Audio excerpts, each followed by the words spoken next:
In the ancient lands of Mesopotamia, where mighty empires rose and fell, there was one city whose name was known across the known world: Babylon, the city of gold, the heart of the Babylonian Empire.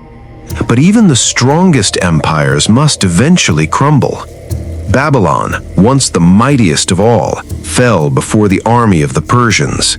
The great king Nebuchadnezzar II was long gone, and his kingdom had been handed down to his successors, who failed to keep the empire intact. It was in this shifting world of power that one man stood firm, a servant of the Most High God, Daniel, a man of wisdom, courage, and faith. Daniel's story begins far from Babylon, in Jerusalem, the holy city of the Israelites. He was one of the many exiles taken by King Nebuchadnezzar after the conquest of Jerusalem in 605 BC. Young, bright, and promising, Daniel was chosen for his intelligence and wisdom. Along with his three companions, Hananiah, Mishael, and Azariah, Daniel was brought into the royal service to serve the king of Babylon. Daniel's ability to interpret dreams and his gift for understanding visions soon set him apart in the Babylonian court. He served with integrity, never compromising his faith, and even interpreting the dreams of Nebuchadnezzar. But after the fall of Babylon to the Persians, Daniel found himself once again in a new empire, under the rule of King Darius the Mede, the conqueror of Babylon. The Persian Empire was vast, stretching from India to Egypt. Under King Darius, the Persian kings worked to organize this vast kingdom into manageable provinces. To oversee the regions, Darius appointed 120 satraps, or provincial governors, who would oversee the local affairs of the empire. Yet Darius knew that overseeing such a large empire required more than just governance. It required wisdom and the ability to maintain order. To oversee the satraps, Darius appointed 3 high officials, known as administrators, to ensure that the empire ran smoothly.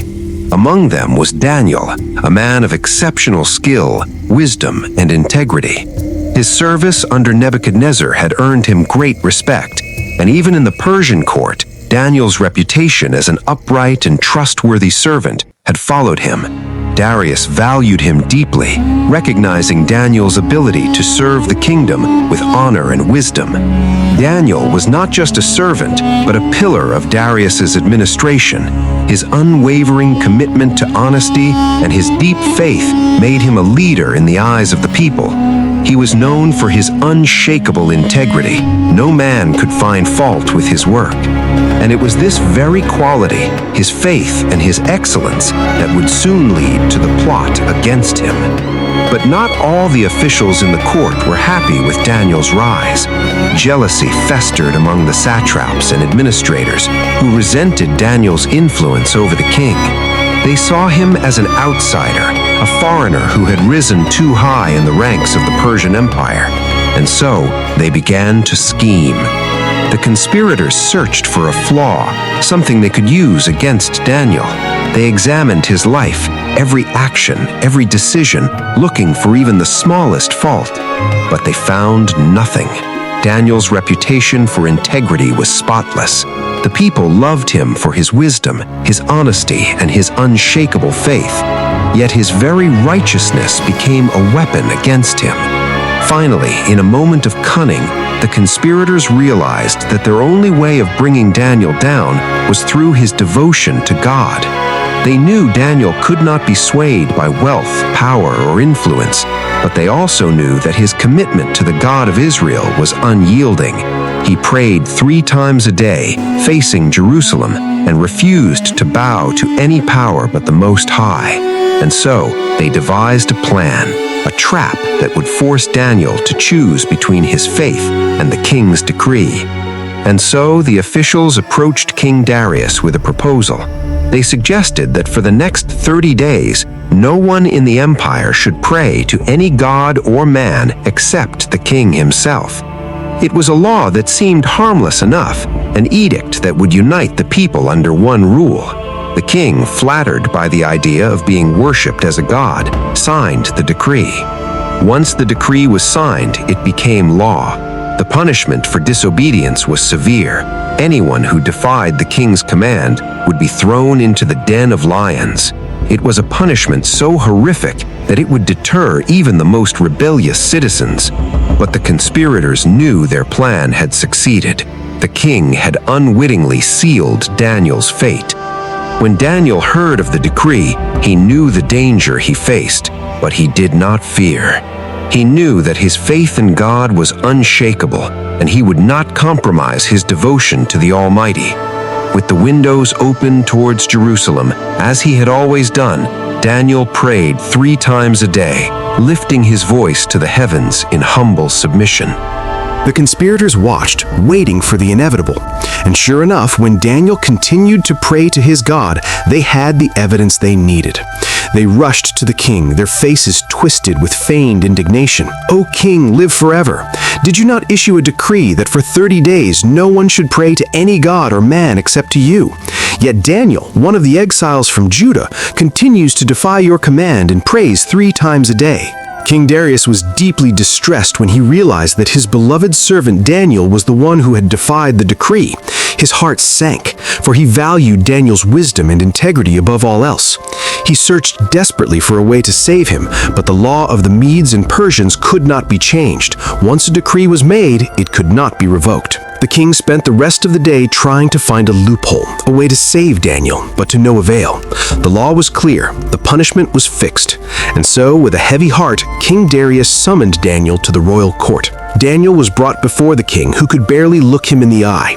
With great sorrow, Darius spoke, "May your God, whom you serve faithfully, rescue you." Daniel was thrown into the den of lions, a cavernous pit where fierce, hungry beasts awaited their prey. As the stone was rolled across the entrance, sealing him in the dark abyss, King Darius could not shake the image of his servant's unwavering faith. That night, the king could not sleep. He fasted, he prayed, and he mourned for Daniel. The lions, however, slept. Their hunger had been dulled by the hand of God. At the first light of dawn, King Darius rushed to the lion's den, his heart pounding in his chest. He called out to Daniel, "Daniel, servant of the living God, has your God, whom you serve continually, been able to rescue you from the lions?" Then Daniel spoke to the king, his voice steady and calm. "O king, live forever. My God sent his angel, and he shut the mouths of the lions. They have not hurt me, because I was found innocent in his sight, nor have I ever done any wrong before you, O king." King Darius was overjoyed, and he gave orders to lift Daniel from the den. Not a single scratch could be found on him, for God had protected him. In the days that followed, Darius issued a new decree. "To all peoples, nations, and languages that dwell in all the earth, may peace be multiplied to you. I make a decree that in every dominion of my kingdom, men must tremble and fear before the God of Daniel. For he is the living God and steadfast forever. His kingdom is one which shall not be destroyed, and his dominion shall endure to the end." Daniel's faith had been tested, and through the fire of trial, his God had delivered him. And from that day forward, Daniel's reputation only grew. His story was told far and wide, and the world knew that the God of Israel was a God of power, a God who could deliver his people from the jaws of death itself. Daniel's faith in the face of danger is a lesson to all who would trust in God. For when we stand firm in our faith, no matter the trials we face, we can be certain that our God will deliver us, just as he did for Daniel in the lion's den. After Daniel's miraculous deliverance from the lion's den, his position within the Persian Empire grew even more prominent. His faithfulness and the undeniable power of his God had earned him the admiration of King Darius. The king, deeply moved by the events, recognized Daniel not only as a man of integrity and wisdom, but also as a servant of a divine power greater than any king or empire. "The God of Daniel is indeed the living God. I have seen his power with my own eyes, and I believe in the greatness of his kingdom. I hereby appoint Daniel to an even higher position of authority. Let all men in this kingdom know that the God of Daniel is to be revered above all." King Darius elevated Daniel to an extraordinary position of influence, giving him oversight over the entire realm of Babylon and beyond.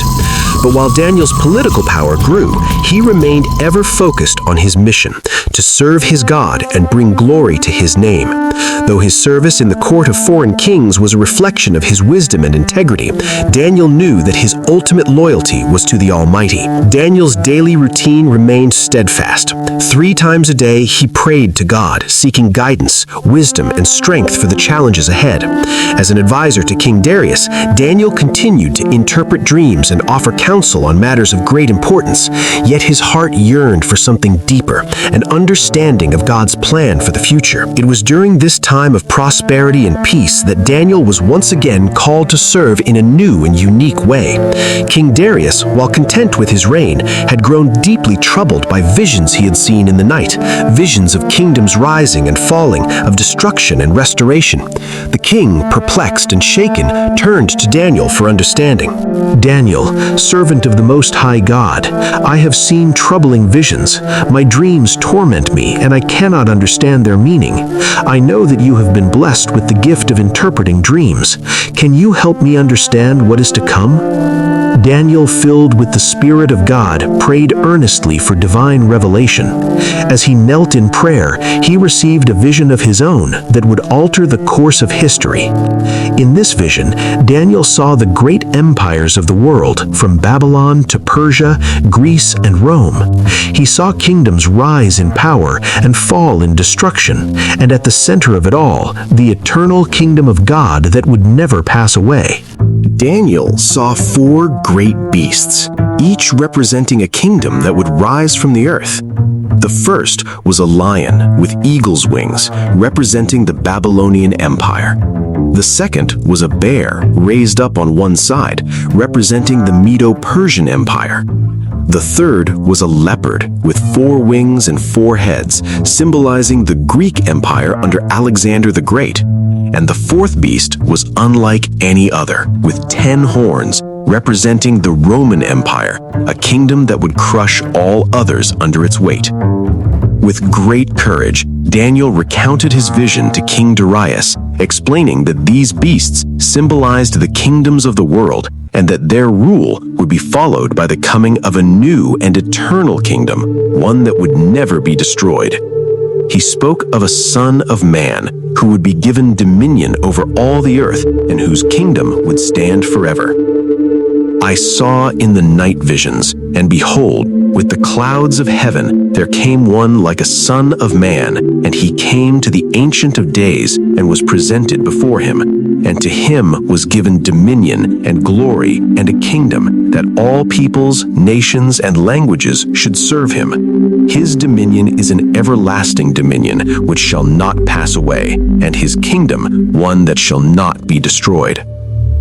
King Darius, humbled by the revelation, knew that Daniel was indeed a servant of the living God. The prophecy Daniel shared was not only a message for the king, but also a divine revelation of the future, a future where the kingdom of God would triumph over all earthly empires. As the years passed, Daniel continued to serve in his high position, but his heart remained heavy. He saw the coming challenges for his people, the Israelites, and for the world.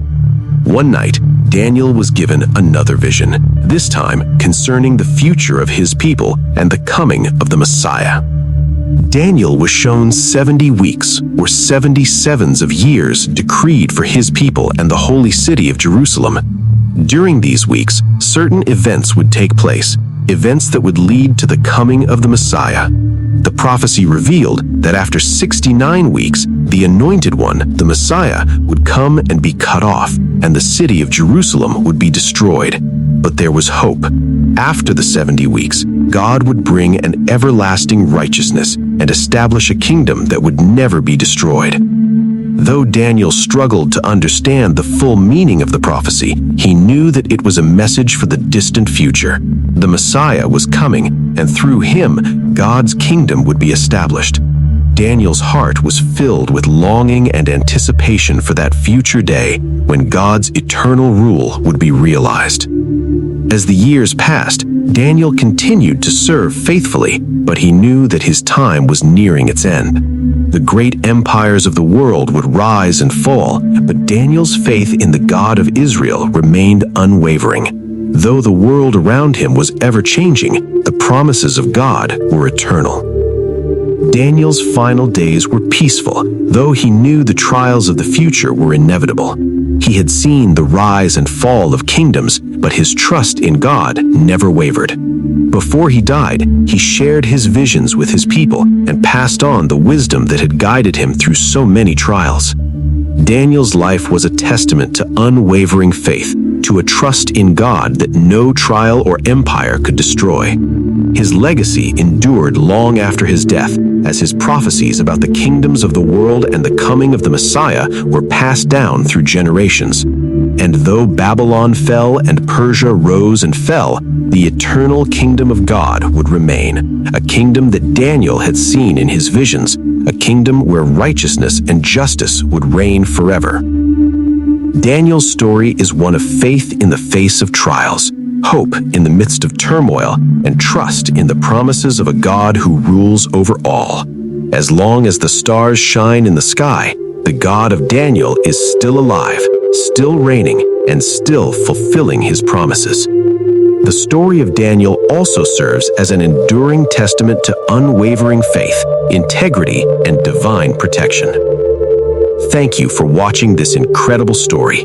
If you enjoyed it, don't forget to like, comment, and subscribe for more Bible stories and lessons. And remember, like Daniel, remain faithful, for God is always with those who trust in him.